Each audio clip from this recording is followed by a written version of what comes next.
bienvenue à cette séance Scam. Alors on ne présente plus la série originale danoise en particulier, et son insolent succès à travers le monde avec ses nombreuses adaptations.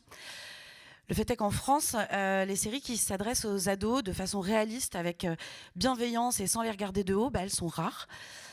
Et puis en 2018 arrive Scam France, qui vient brosser un portrait très juste de cette jeunesse, avec ses joies, ses peines, ses paradoxes, en abordant des sujets difficiles, parfois tabous même, comme le viol, le déni de grossesse, le rapport à la foi, l'homophobie, et j'en passe. Scam, comme aucune autre série avant elle en France, a su prendre le pouls de toute une génération et plus largement de notre société. C'est pour toutes ces raisons et plus encore que Combini a choisi de remettre ce soir, lors de la cérémonie de clôture, le prix de l'engagement à Scam. On va donc passer 1 heure ensemble, donc avec cette merveilleuse équipe de Scam. On vous donnera 15 minutes à la fin pour poser également vos questions, donc vous pouvez d'ores et déjà y réfléchir, ça évitera les temps morts.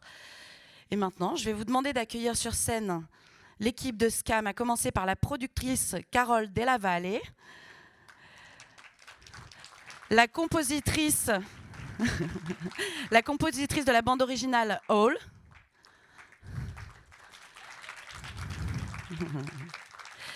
la réalisatrice Shirley Monsara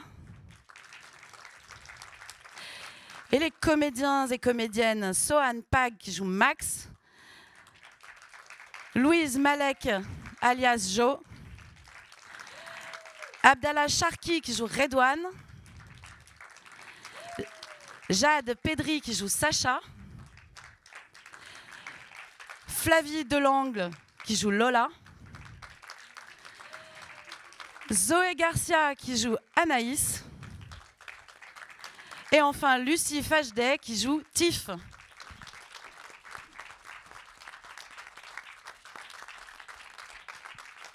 Bienvenue tout le monde, on s'assoit ? Allez. Il manque une chaise ? Non. Ça va ? Tout va bien ? Tout le monde est bien installé ? Alors, bon, pour commencer, on va aborder directement ce sujet. On ne va pas tourner autour du pot. Qu'est-ce que vous pouvez nous dire sur la saison 10 ? Il me semble que vous venez de finir la post-prod. Est-ce qu'on peut déjà dévoiler une date ou est-ce que c'est encore trop tôt ? C'est trop tôt.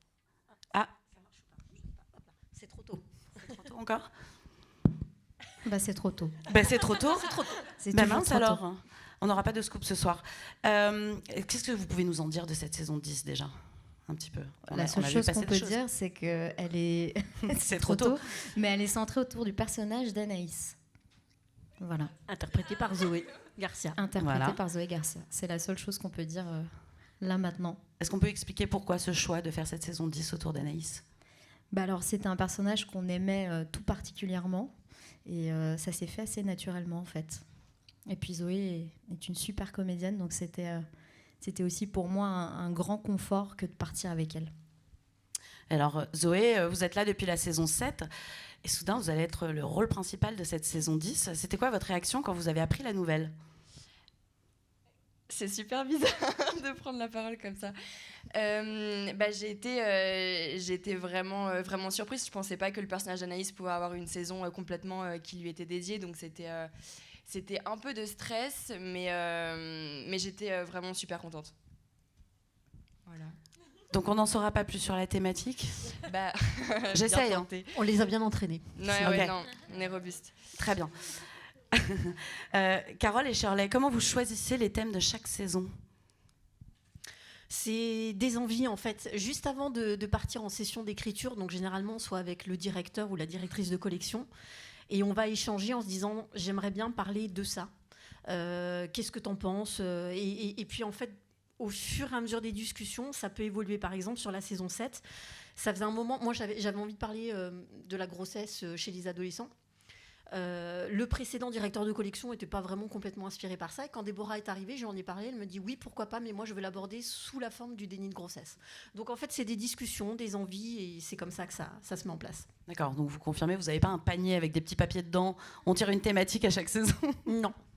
Ce serait pas pour le moment. Ce ça serait une méthode comme une idée autre. en même temps. Si un jour vous êtes à mettre ça en court. place. On va regarder un premier extrait déjà, qui est un extrait tiré de la saison 8, épisode 10.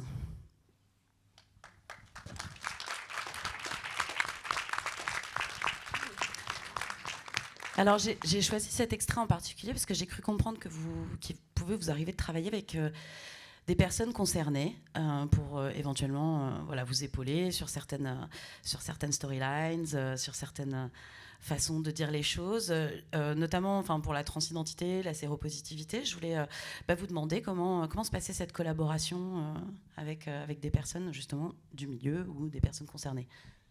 Alors là, c'est pareil, c'est souvent un travail qui est mené, et on n'a pas nos directeurs de collection avec nous aujourd'hui, mais c'est souvent un travail qui est mené en amont avec eux, c'est-à-dire qu'ils vont rencontrer des gens qui sont directement concernés et avec qui ils vont énormément parler pour échanger, pour leur dire voilà, nous on a imaginé cette trajectoire.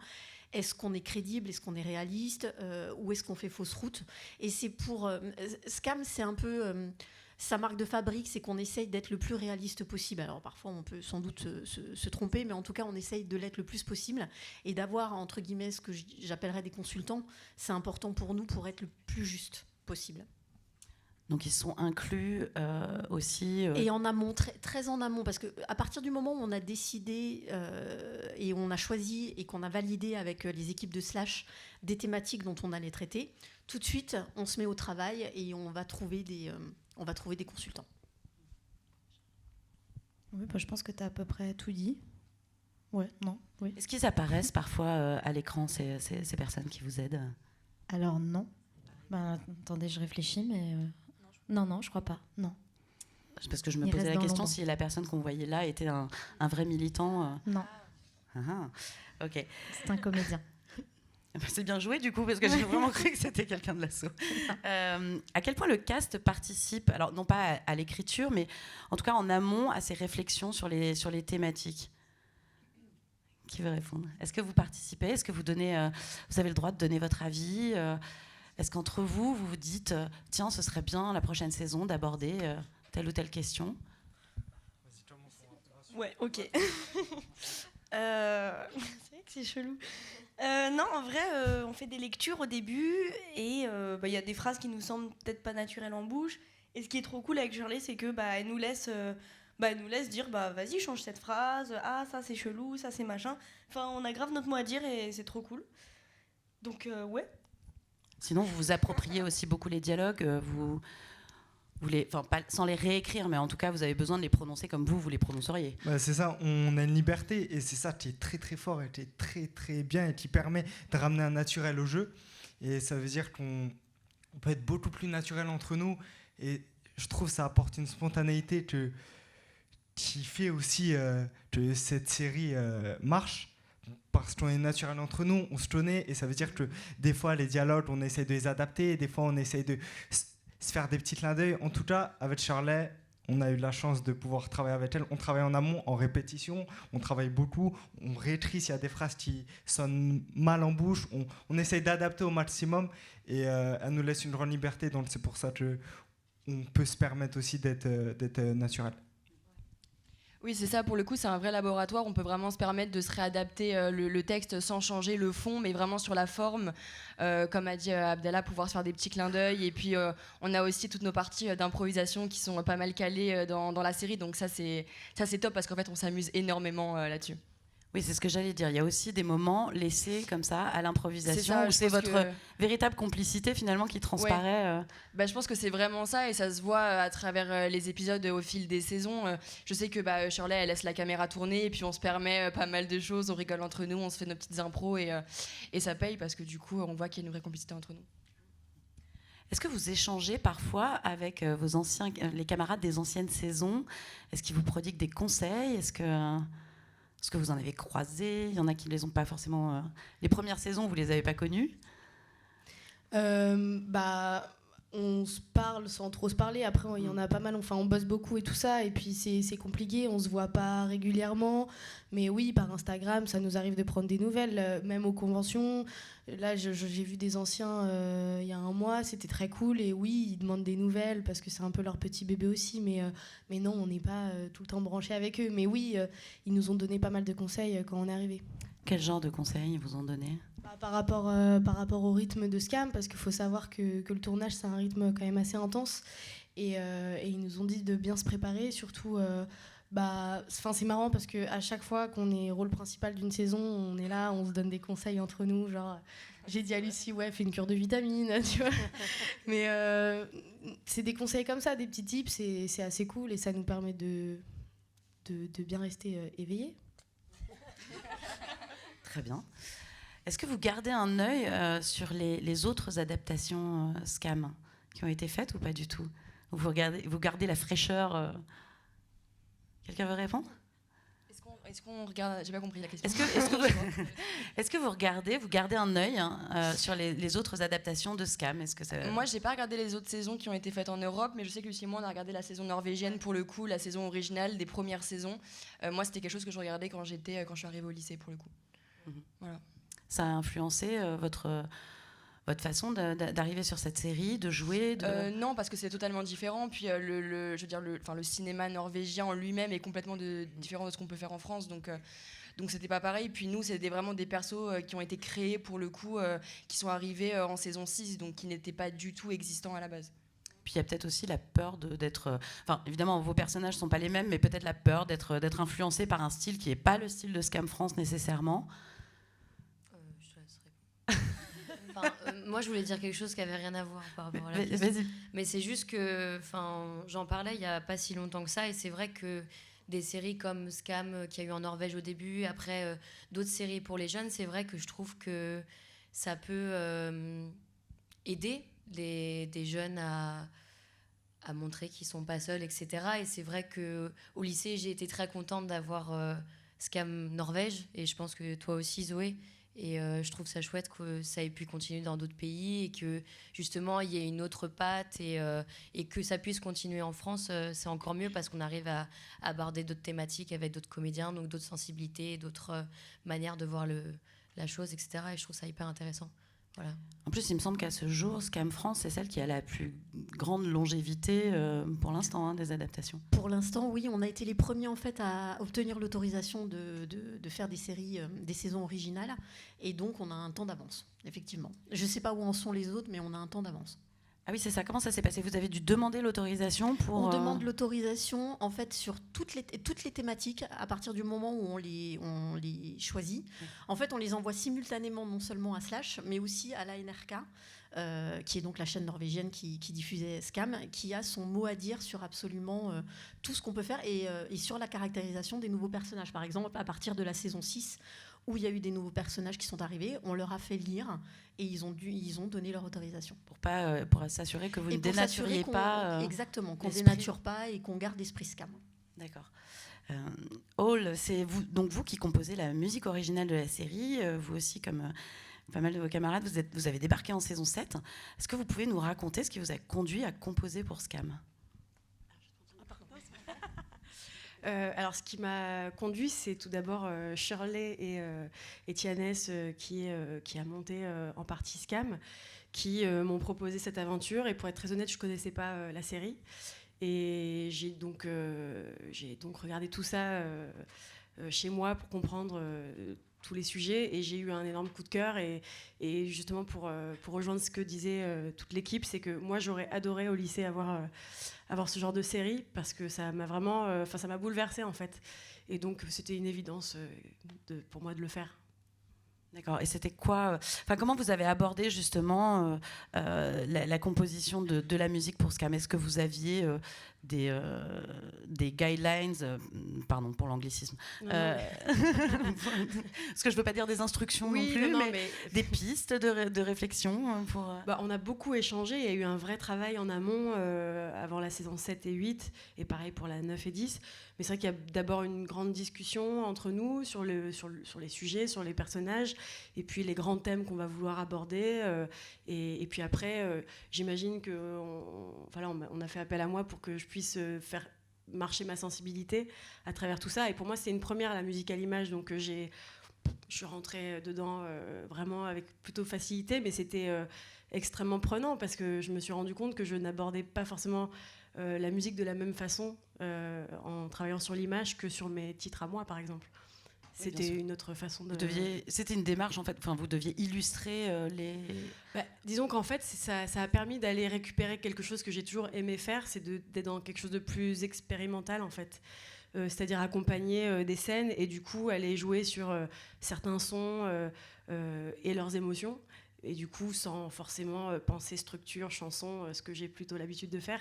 Et là, c'était une grande liberté finalement, donc un grand plaisir de le faire. Et la bande originale est très réussie d'ailleurs. Voilà. Merci. On peut le rappeler. On va regarder un deuxième extrait qui est un peu plus long, celui-ci, et qui est tiré de la saison 7, épisode 1. C'était un peu brutal, mais... Alors c'était un peu long, mais en fait, j'ai vraiment beaucoup aimé cette séquence qui pour moi est vraiment un concentré de ce que Scam fait de mieux finalement, c'est de montrer les relations entre ces personnages, cette petite bande-là. Donc il y a tout, il y a l'inclusivité, il y a cette faculté à parler des sujets difficiles et puis d'en rire, il y a un profond désir d'insouciance, il y a de la joie, il y a... Voilà, donc moi j'ai beaucoup aimé cet extrait. Est-ce que quelqu'un veut le commenter? Parce que ça devait être une scène particulièrement sympa à tourner en plus. J'ai une petite anecdote marrante. En fait, la scène où on court tous dans les rues, en fait, on s'est fait incendier par les voisins parce qu'on faisait un boucan monstre et je sais pas comment, mais ouais, on s'est fait défoncer par les voisins. En gros, ce qui s'est passé, c'est que à la base, Shirley nous a demandé de hurler, de courir. Donc, en fait, on était dans une espèce de ruelle. On était entouré d'immeubles, donc la résonance laisse tomber. Donc, on hurle et tout, on crie, machin. Et en plus, il y avait le caddie ou pas? C'était une espèce de... Et c'était le confinement. Et en plus, la caméra était sur un espèce de truc à roulette. Donc, un boucan pas possible. Tout ça pour monter quoi? Un truc avec de la musique. Donc voilà, on s'est fait insulter, mais au final, je crois que c'est encore plus beau. Voilà. Alors, on a senti avec cette saison 7 un léger changement de ton. La série a intégré quand même davantage de comédie, notamment avec le personnage de Joe. Entre autres. Est-ce que c'est venu naturellement comme une façon de contrer un peu la morosité de la pandémie, ou est-ce que c'était déjà des discussions qui étaient établies, que c'était une volonté en tout cas qui a été un peu plus planifiée que ça? Alors je pense que c'est assez indu avec par exemple le personnage de Jo, on parle d'elle, mais effectivement Jo elle fait rire, hein, quoi qu'il arrive, donc son naturel fait rire, mais alors j'ai pas envie de dire de bêtises, mais vraiment je crois pas qu'on ait amplifié les choses parce qu'on était effectivement en plein confinement. Nous on avait les autorisations de travailler, donc à ce moment-là on pouvait tourner, mais on n'a pas amplifié ça. Je pense que c'est effectivement, ça correspond à ce que disaient aussi les comédiens, c'est que ils se sont bien trouvés, ils s'entendent bien, il y a une bonne ambiance et de fait, effectivement, ça se ressent. Après, dans le ton, je pense qu'effectivement, la saison 7, c'est aussi l'arrivée de nouveaux directeurs de collection. Donc ça change aussi un petit peu. Et puis c'est des nouveaux personnages, il faut se les approprier, on va les creuser davantage. Et donc on part sur quelque chose de nouveau aussi, forcément. Donc c'était très organique comme cette... transition. Mais en fait, il y a beaucoup de choses très organiques en fait dans Scam parce que ça va tellement vite. C'est vrai que c'est un programme qui demande beaucoup d'énergie à tout le monde, que ce soit les comédiens, l'équipe technique, les réalisateurs évidemment, mais aussi les auteurs parce qu'il faut aller vite tout le temps. Et même nos interlocuteurs chez Slash, en fait, on leur demande de répondre très vite parce que ça doit aller très vite. Donc en fait, il y a un moment où on doit s'inspirer un petit peu de ce qu'est la réalité aussi pour pouvoir aller plus vite aussi. Et parce que sinon on n'y arriverait pas, on n'aurait pas le temps de le faire. Et alors on parlait de transition, cette saison 7, c'était, voilà, il y a quelque chose qui s'est produit, elle a été tournée donc fin 2020, diffusée début 2021. En fait c'était aussi, ça a marqué votre arrivée dans la bande, Charlie, avec la directrice de collection Déborah Hassoun. Comment ça s'est passé l'intégration à cette mécanique qui est finalement qui était déjà là, qui était en place, qui était bien huilée? Alors, je pense que ce qui a aidé, évidemment, quelque part, c'était que Déborah et moi étions toutes les deux nouvelles sur le projet. Donc, finalement, il y avait Carole qui assurait une certaine continuité, mais elle et moi, on a découvert le rythme. Donc, quelque part, l'intégration, on l'a faite assez naturellement, puisque on n'a pas vraiment eu le temps de se poser la question, et puis on a pris la machine en route. Et puis, pour rebondir sur ta question là de tout à l'heure, je pense aussi que la saison 7, quelque part, nous ressemble. Et je pense que les saisons précédentes ressemblaient aussi à Nils et David. Je pense que quand Carole disait que Scam, t'en viens à faire quelque chose d'assez organique, c'est c'est tellement personnel et tu n'as tellement pas le temps que tu ne peux mettre que de toi. Et je pense que quelque part, la tonalité de la saison 7 ressemble beaucoup à Déborah aussi, qui est une autrice de comédie. Et je crois qu'elle avait vraiment envie de ramener ça. Et moi, ça me plaisait aussi beaucoup, puisque je me disais, ça avait été sombre, la saison 6, mine de rien. Et après ça, je m'étais dit, pourquoi pas prendre le contre-pied et de proposer quelque chose d'un peu différent. Et c'est pour ça qu'on est parti dans des couleurs un tout petit peu plus pop, un ton plus léger, la musique de France dessus. Enfin voilà, on avait aussi besoin, nous, je pense, de recréer notre univers et de faire une nouvelle proposition d'un nouveau scam, finalement. Donc cette saison 7 qui a été marquée particulièrement par cette complicité qu'on vient de voir à l'écran, c'est aussi, elle marque aussi l'intégration de Tiff dans sa nouvelle tribu. Et moi, je voulais savoir si vous deviez retenir une scène en particulier dans cette saison-là ou dans celles qui ont suivi, une scène dont vous êtes fiers, ce serait laquelle ? On va faire un petit tour de table, comme ça tout le monde peut parler. Bon, je commence alors. Moi, le premier qui me vient en tête, ça reste le teaser, je pense. Parce que du coup, c'est pour ceux peut-être qui n'ont pas vu, c'est la scène du coup où j'accouche, donc au moment où j'apprends que je suis enceinte, parce que du coup, je vis un déni de grossesse. Au niveau de la technique, ça a été un vrai challenge parce que c'était un plan séquence. Et ce qui est chouette avec les plans séquences, c'est qu'en fait, ça mobilise vraiment tous les postes. Et c'est pour moi un des plus beaux moments dans les tournages parce qu'on a vraiment la sensation de faire un travail de groupe. Et je trouve que la notion de groupe dans Scam, elle est hyper importante. Et là, je sens j'ai senti en fait, en tout cas, qu'elle s'est encore plus ressentie.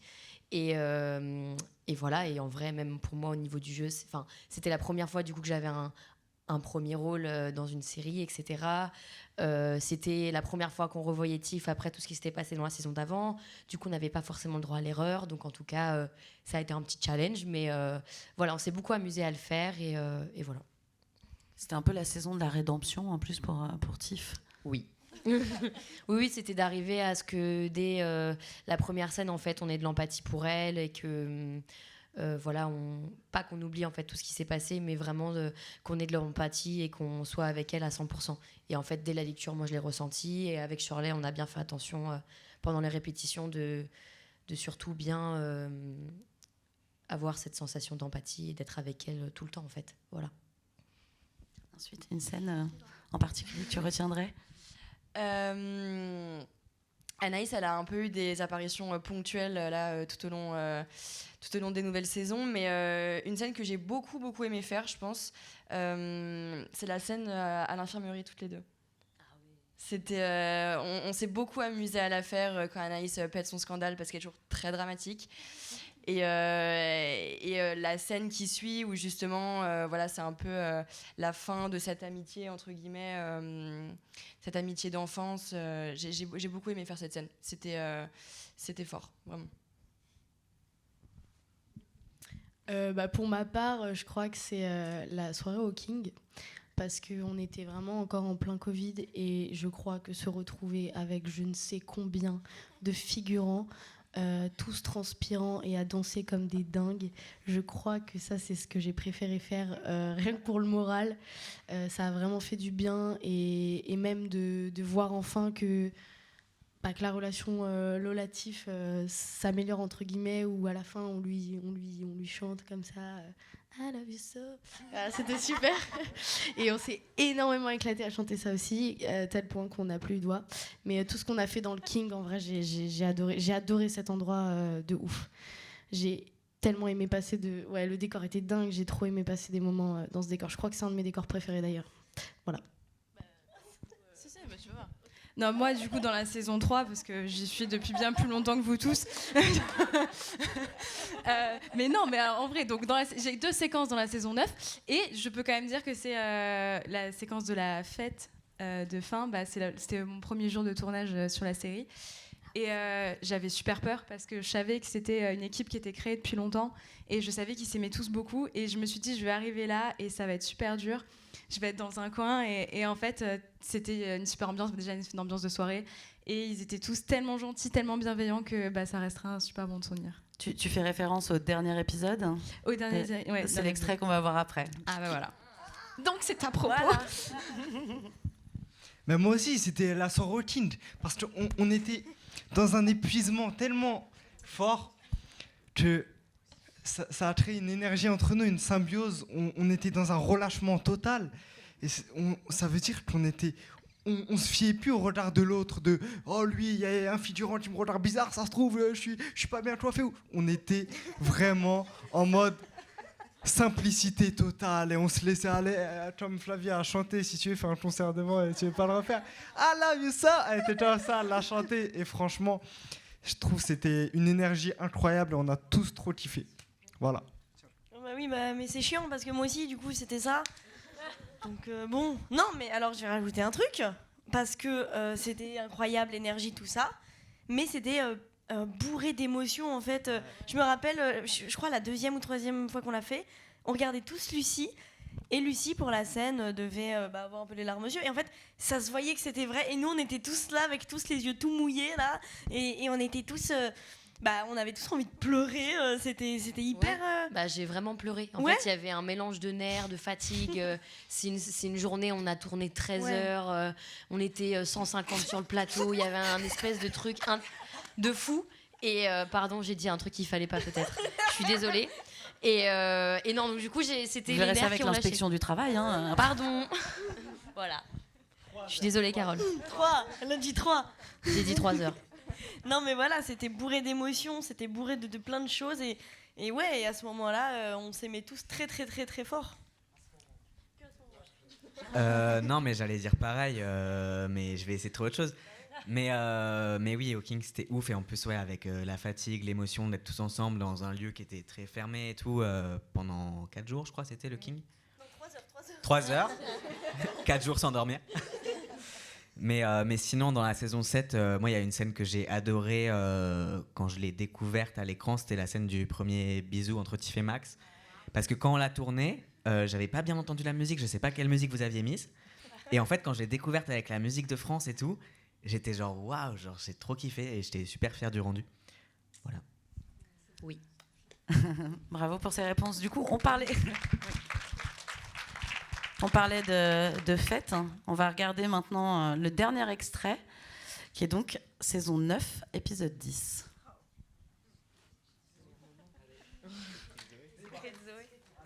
Il était beau aussi cet extrait, hein. C'est des belles scènes, tout ça. Avant qu'on passe aux questions du public, je voulais vous demander... Alors, on a bien compris que vous n'alliez pas nous dire quelle est la thématique de la saison 10, mais je voudrais savoir quand même quelles sont les thématiques que vous, éventuellement, vous aimeriez aborder à l'avenir. Est-ce qu'il y en a déjà qui commencent un peu à pointer le bout de son nez? Vous pouvez rien dire sans... Ah non, ça c'est une fausse excuse. Ben, on peut demander à nos comédiens et comédiennes, est-ce qu'il y a des thématiques que vous aimeriez aborder dans la série? Si vous écriviez la série.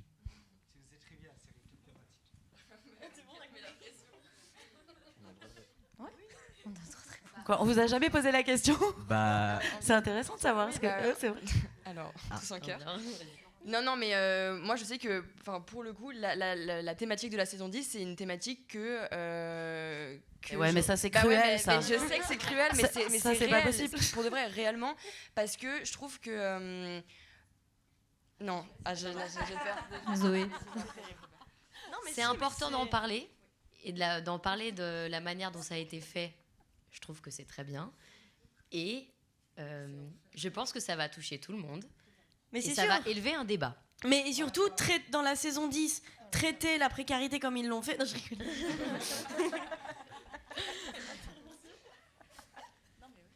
Non, franchement, dans la saison 10, il y a toi dans la saison 10.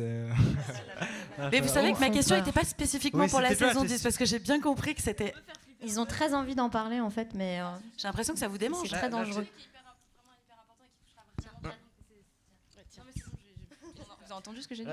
Non, que c'est vraiment un sujet qui, je pense, qu'on a tous à cœur de traiter. Et vraiment, ça touchera absolument tout le monde et toutes les générations se diront ah ouais. J'ai rien dit, ça va. Gros c'est bien. teasing, Ok, là. super. Parfait. Merci. Non, mais je pense qu'on peut quand même conclure là-dessus. C'était quand même une chouette réponse. C'est le prochain, du coup. Très bien. C'est noté. Est-ce qu'il y a des questions dans le public? Levez la main et on vous amènera un micro. C'est votre chance. Hein. Après, lancez-vous. Après, ils s'en vont. Hein. Ah. Bonjour tout le monde. J'ai une question du coup pour les acteurs. Au niveau de la mise en situation, pour vous préparer à vos rôles, est-ce que vous aviez eu des difficultés? Parce qu'il y a des thèmes que oui, la grossesse des adolescents, on en a tous entendu parler, mais on l'a pas forcément vécu. Comment est-ce que vous avez réussi à vous préparer? Parce que oui, au niveau des écrivains, eux, ils ont des aides pour réussir à écrire correctement, mais vous, avoir les bonnes émotions et être au plus près réaliste, comment est-ce que vous faites? Est-ce que vous avez des coachs sur le set? Ou est-ce que vous rencontrez les personnes qui ont vécu ces situations? Moi, je dirais... déjà, en fait, le truc cool, c'est que on est quand même un petit peu proche de nos personnages, il faut le dire. On est quand même un peu... c'est assez... Oui, ça peut être des caricatures de nous, un peu, mais on est un peu proche de ces personnages. Donc, c'est plutôt un luxe de pouvoir jouer quelque chose qui nous ressemble, parce qu'on se sent plus de liberté, on se sent libre plus d'improviser. Et par rapport au... Je vais parler pour moi, après je donnerai le chromie, mais pour tout ce qui est le VIH, nous on avait rencontré des intervenants d'associations qui nous avaient parlé, expliqué son parcours à lui, le parcours de l'association. Donc ouais, on est en pleine immersion dans les sujets qu'on traite, et c'est vachement cool, et on a vraiment de la chance d'avoir l'opportunité de rencontrer tous ces gens.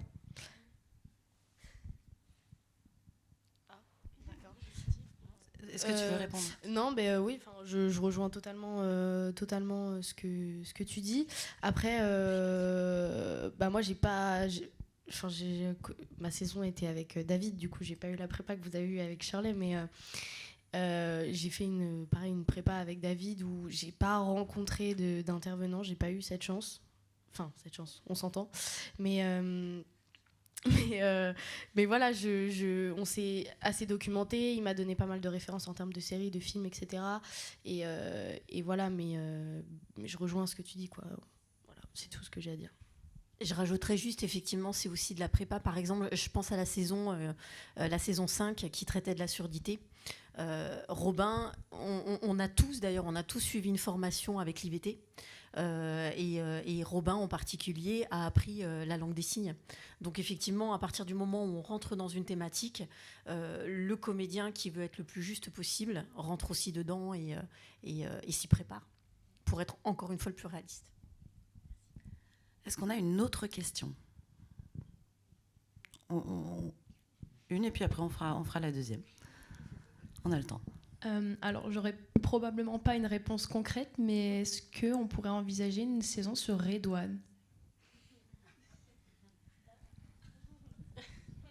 Je ne pourrais pas répondre à ta question. Non, mais elle a raison d'essayer. Elle a raison d'essayer. Oui, elle a raison. Mais je t'invite à regarder la saison 10, du coup. On avait une autre question et après on viendra devant. Est-ce que la saison 10 sera la dernière?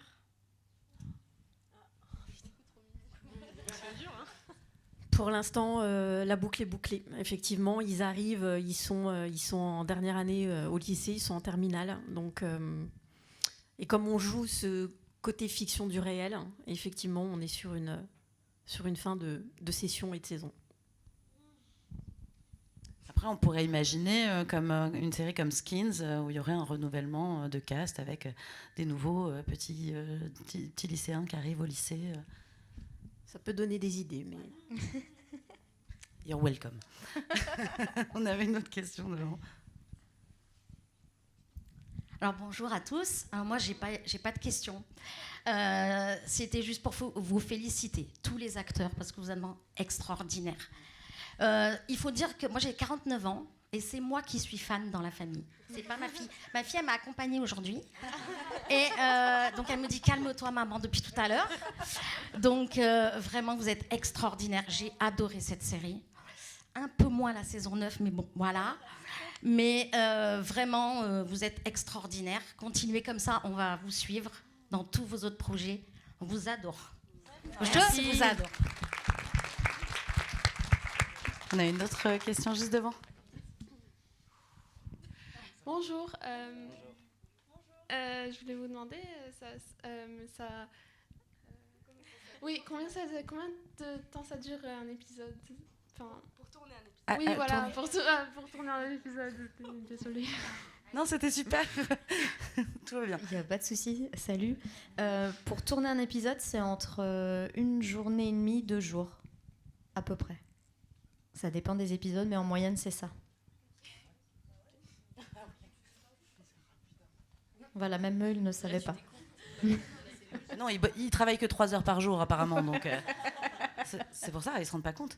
Est-ce qu'on a d'autres questions? Hop, ici, et puis après ici. Alors du coup, c'est pour tous les acteurs.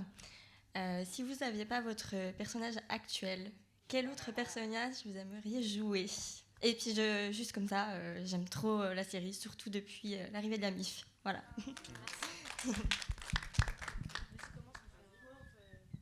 De droite à gauche? Je sais pas. Je pense que tous les personnages ont Non, mais tous les personnages, je trouve, ils sont hyper intéressants. Et moi, je pense que j'ai pas un personnage préféré, entre guillemets, parce que justement, chaque acteur et chaque personne apporte vraiment sa touche et sa personnalité. Et je rejoins à ce que disait Louise sur le fait que c'est un peu des caricatures de Doom. Mais... Donc, du coup, forcément, si ça avait été joué par un autre, ça aurait pas la même saveur, je pense. Oui. Non, je rejoins Lucie là-dessus, mais à côté de ça, non, par contre, ça aurait été forcément différent puisque c'est moi qui l'aurais interprété. Mais je pense que j'aurais beaucoup aimé jouer le personnage de Lola. Voilà. Ben ouais, c'est vrai, je te jure. Non, sérieux. Attends, mais vas-y, toi, du coup, on va croire que je... Tu vois? Ah, c'est vrai, ça aimé faire. Oui, alors attends. Je rejoins également ce qu'a dit Lucie et ce qu'a dit Zoé. Et le personnage que j'aurais aimé interpréter... Anaïs, parce que c'est totalement, en termes de travail, l'opposé de ce que j'aime faire. C'est tellement une énergie différente de ce que j'ai l'habitude de faire. Et du coup, j'aurais aimé sortir de ma zone de confort, même si ça aurait pas été pareil. Mais voilà, mais même Joe, enfin, tous ces personnages hyper solaires, chose que je n'ai pas du tout l'habitude de faire, j'aurais vraiment aimé. Même Redouane. Ouais, bref, vas-y. Moi, je pense que j'aurais bien aimé jouer Joe, mais elle aurait été beaucoup moins bien. Mais voilà. Et sinon, j'aurais bien aimé jouer Shirley aussi. Non, vraiment, parce qu'en vrai, la réalisation, c'est quelque chose d'assez extraordinaire. Donc, ouais. Belle réponse.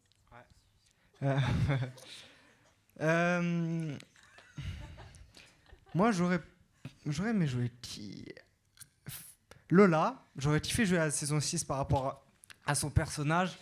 Donc ouais, ça, quand j'ai regardé la saison 6, moi ça m'a mis une bonne petite baffe avant que je joue dans Scam.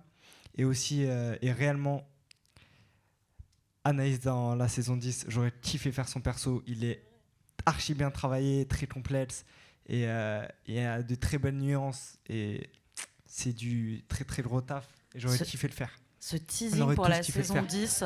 Mais en plus, c'est sincère, c'est même pas de. Vous faites tellement bien le job. Tout ça. C'est genre, on pense ce qu'on dit, et peut-être il y a une raison de pourquoi on parle autant de la saison 10. Voilà.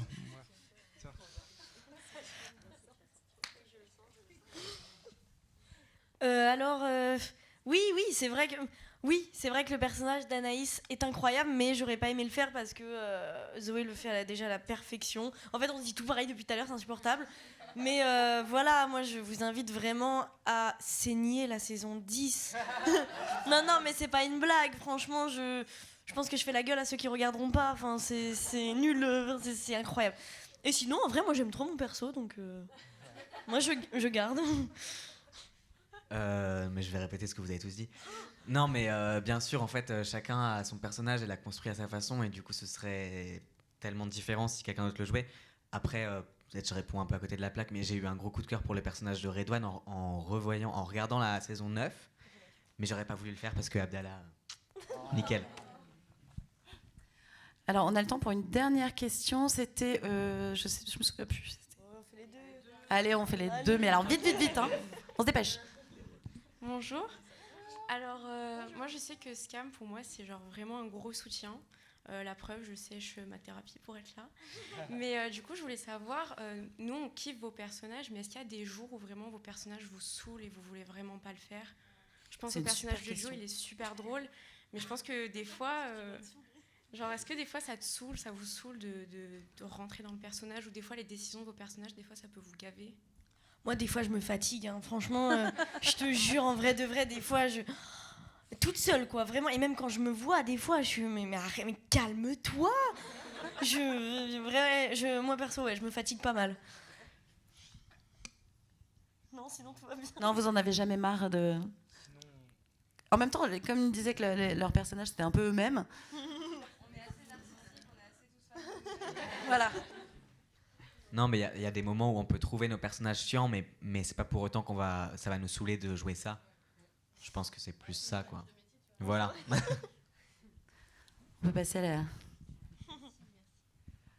Oui, donc moi, c'était plus une question sur le cadre, en fait, sur peut-être Scam ou le concept, si je peux me permettre, entre guillemets, ou quelles sont les exigences, en fait, quelle est la marge d'appréciation entre Scam, Slash et vos métiers, quoi, vos postes, vos métiers. Quelle est la marge d'appréciation, de liberté aussi?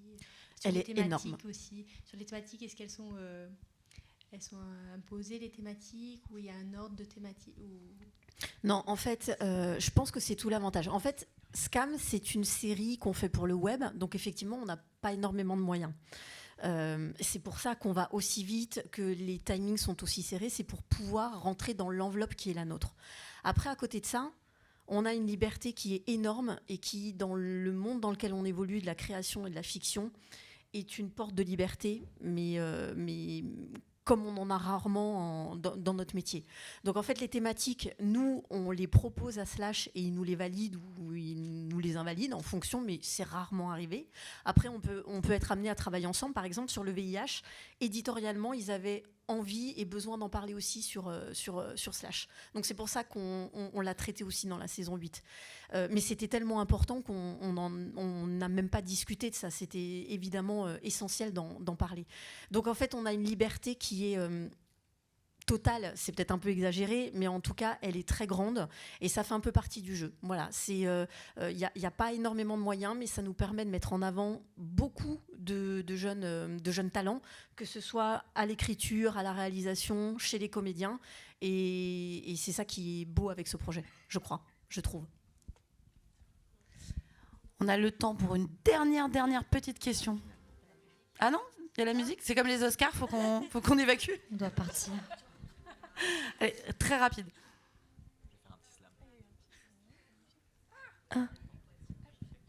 Bonjour à tous, du coup j'ai juste une petite question pour les acteurs. Pour vous, qu'est-ce que vous donnerez comme conseil quand vous avez démarré votre carrière? Du coup, quel est votre conseil? Du coup, en un mot. Ok. En un mot. Persévérance. J'allais dire ça. Détermination. Réellement, croire en soi. C'est 3 mots. Soi. De pas te décourager quand tu rates un casting. Ouais, casting. Lâcher prise. Le travail, vraiment. Et je conclurai par la confiance. Et croire en la vie. Alter Love. Merci l'équipe de Scam. J'avais déjà dit mon mot.